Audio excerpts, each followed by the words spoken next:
nhớ đừng ý nhớ ngỏ tầng sông phải trên nhau đừng vui nhí nhớ cùng nhau phải trên đời áo phén tung nạp xì nhằm phải đi triển khai dày dần dốt lên phải triển khai nhớ nhị nhàng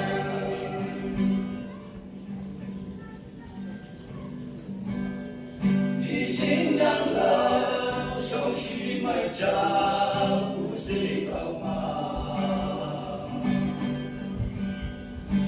nhớ đến cu áo sống chết trên niềm lạc ta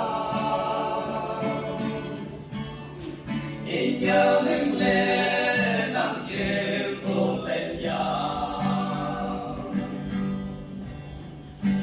sông ba in nhớ nhắn trên tàu bê nhắm dài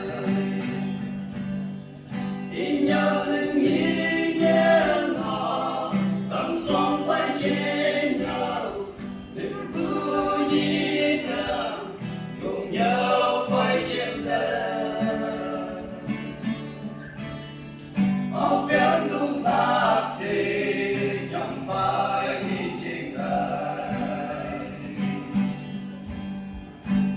dần dần lên phải triển khai cùng tình nhớ nhịp nhàng